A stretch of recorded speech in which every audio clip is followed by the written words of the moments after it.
Hello, कैसे हैं आप? आज मैं आपको ईपीसी फर्स्ट का सेशनल बता रही हूँ और जैसे कि आप देख रहे हैं हमारा टॉपिक है group discussion on related theme.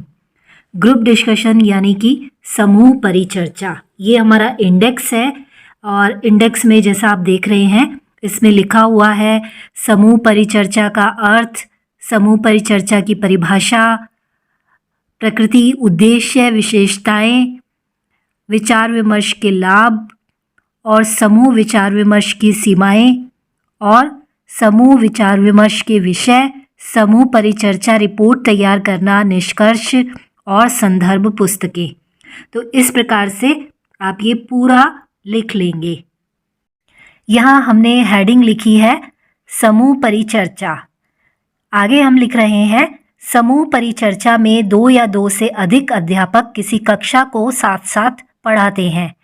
अपने अपने क्षेत्र विषय के विशेषज्ञ इन अध्यापकों के ज्ञान और अनुभवों का लाभ बालकों को प्राप्त होता है। समूह चर्चा किसी शैक्षिक समस्या और पाठ्यक्रम संबंधी विषय पर की जाती है। यह प्रजातांत्रिक विधि है। इसमें छात्र सक्रिय रहते हैं और समूह में वार्तालाप के अवसर प्रदान किए जाते हैं। विद्यार्थियों को विविध जिज्ञासाओं की संतुष्टि समूह चर्चा के द्वारा की जाती है। फिर उसके पश्चात हमने यहाँ पर परिभाषा लिखी है और आप जो है परिभाषा आप इस तरह से पुरोहित जी के अनुसार क्या परिभाषा है और मैक्स विंगो के अनुसार जो है क्या परिभाषा है, आप परिभाषा लिखेंगे। ठीक है।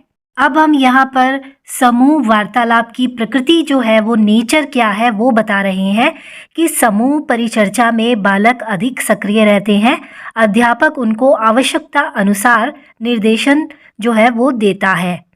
यह शिक्षार्थी केंद्रित शिक्षण व्यू है जो कि अध्यापक को कुशल मार्गदर्शन में संपन्न होती है।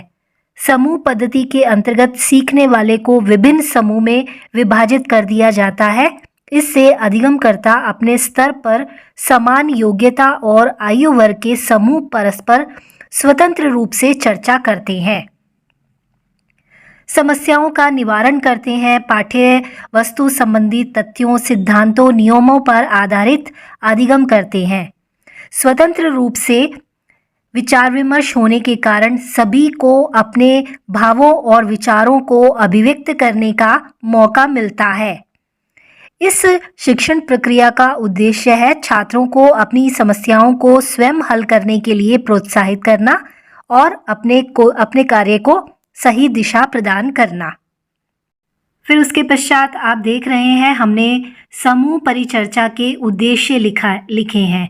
इसी प्रकार से आप उद्देश्य लिख लेंगे। ठीक है, पॉइंट वाइज लिखिए आप।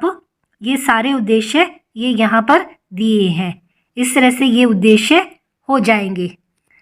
फिर उसके पश्चात उद्देश्य के पश्चात हम यहाँ पर लिखेंगे आगे जो हमारी हेडिंग होगी समूह परिचर्चा की विशेषताएं।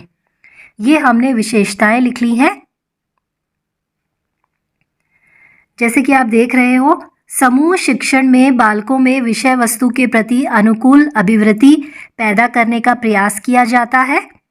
यह प्रविधि सामाजिक अधिगम के लिए उत्साहवर्धन का कार्य करती है और इसके द्वारा उच्च ज्ञानात्मक और भावात्मक उद्देश्य की प्राप्ति होती है।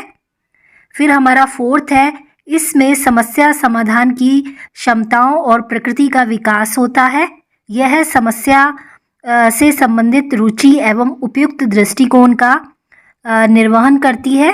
फिर उसके पश्चात हमने लिखा है इसके द्वारा बालकों में सृजनात्मक चिंतन और आलोचनात्मक विश्लेषण और योग्यता का विकास होता है। फिर आगे हमने लिखा है विश्वविद्यालयों तथा महाविद्यालयों में इस प्रविधि की व्यवस्था शिक्षण के लिए चिंतन स्तर पर की जाती है।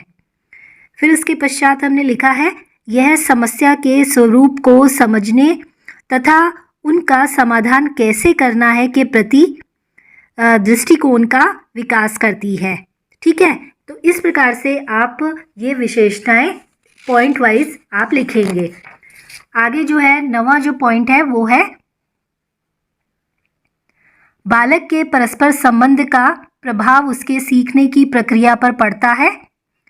समूह शिक्षण में छात्रों के समूह में परस्पर अंतःक्रिया होती है।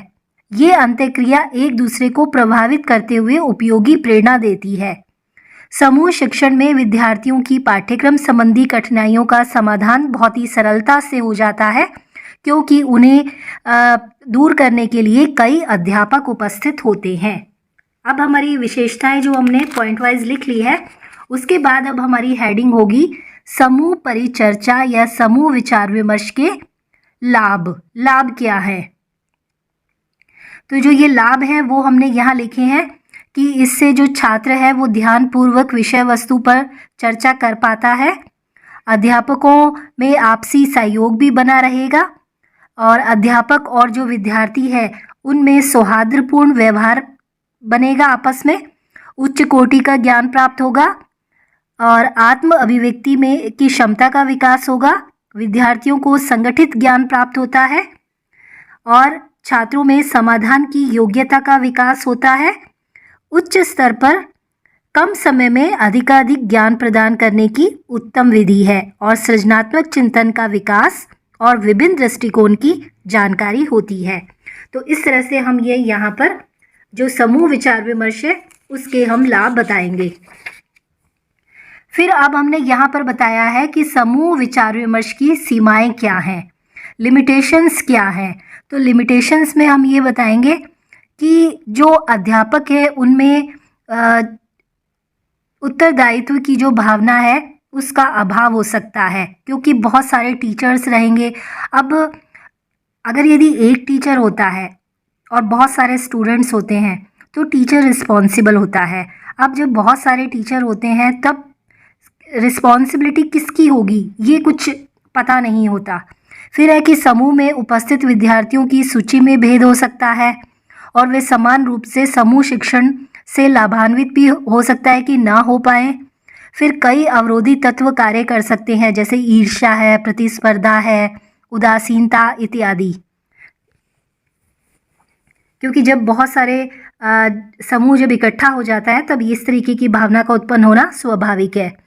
और अध्यापकों के सहयोग का अभाव भी हो सकता है। फिर उसके पश्चात जो है हम आगे लिख रहे हैं कि किसी विषय के पढ़ाने में उपयुक्त साज सज्जा का भी अभाव हो सकता है, यानी कि पूरा जो इंफ्रास्ट्रक्चर है वो ना हो। और समूह जो परिचर्चा है वो अनेक प्रकार से की जा सकती है, वर्कशॉप के द्वारा, कॉन्फ्रेंस के द्वारा और पैनल परिचर्चा यानी कि पैनल डिस्कशन के द्वारा। ठीक है, ये तरीके हैं जिससे हम समूह परिचर्चा कर सकते हैं। उसके बाद है समूह परिचर्चा के विषय क्या क्या हो सकते हैं। जैसे हमने विषय लिए हैं कि भारतीय गांव हमारी ताकत या कमजोरी, राष्ट्रीय सुरक्षा में शिक्षक की भूमिका, अंतर्राष्ट्रीय आतंकवाद को मुंह तोड़ जवाब कैसे दिया जाए, और संप्रेषण कौशल विकास और वर्तमान शिक्षण या शिक्षा व्यवस्था। तो इस पर हम ग्रुप डिस्कशन कर सकते हैं। ये हमारे विषय हैं। फिर उसके पश्चात जो है अब हमने रिपोर्ट तैयार की है कि किस तरीके से हमारे कॉलेज के अंदर जो है ग्रुप डिस्कशन का आयोजन किया गया, ये सारा आप लिखेंगे। और इसके लिए जो ढांचा है वो तैयार किया गया, अनुदेशक का, अध्यक्ष का, समूह के सदस्य और श्रोतागण। तो ये इस प्रकार से आप ये रिपोर्ट में ये यहाँ पर ये लिखेंगे। अब जो है यहाँ पर अनुदेशक जो एचओडी है आप लिखेंगे कि जो हमारे कॉलेज में जो है एचओडी है वो एचओडी है और उन्होंने इसका संचालन किया। अध्यक्ष पर हम अपने जो कॉलेज के प्रिंसिपल है वो है। समूह के सदस्य कौन होंगे? समूह के सदस्य होंगे दो जो ग्रुप हमने बच्चों के बनाए हैं, ग्रुप ए और ग्रुप बी, वो दोनों जो है इस समूह के सदस्य होंगे। जो कोई भी आप टॉपिक लेंगे, मान लीजिए हमने मानव अधिकार का टॉपिक लिया है तो आपस में उस पर विचार विमर्श करेंगे और जो बच्चे बचे हुए हैं वो श्रोतागण होंगे। तो इस तरीके से आपको ये थोड़ा सा जो है विस्तार से लिखना है। फिर उसके पश्चात जो है ये आप निष्कर्ष लिखेंगे कि अंत में ये निष्कर्ष निकला कि मानव अपने अधिकारों को तभी समझ सकेगा जब वो साक्षर होगा। दोनों समूह अ और ब ने महिलाओं और बालकों के अधिकारों के बारे में बताया, इससे श्रोतागण भी जागरूक हुए। उसके बाद आप लिखोगे कि दोनों समूह के सदस्यों की प्रशंसा की और तालियां बजाकर उनका अभिवादन किया या अभिनंदन किया। हमारे कॉलेज की जो प्राचार्य हैं आप उनका नाम लिख देंगे। उन्होंने भी सभी को प्रोत्साहित किया, प्रशंसा पत्र दिए और इस प्रकार से जो है आप आगे लिखेंगे कि इस प्रकार समूह परिचर्चा का समापन हुआ। मानव अधिकारों के से जो है सभी श्रोतागण ने जाना, उनको ध्यानपूर्वक सुना और इस तरह से इस कार्य का जो कार्यक्रम है उसका समापन हुआ। तो इस तरीके से आप अपने रिपोर्ट का आप निष्कर्ष लिख देंगे। Thank you.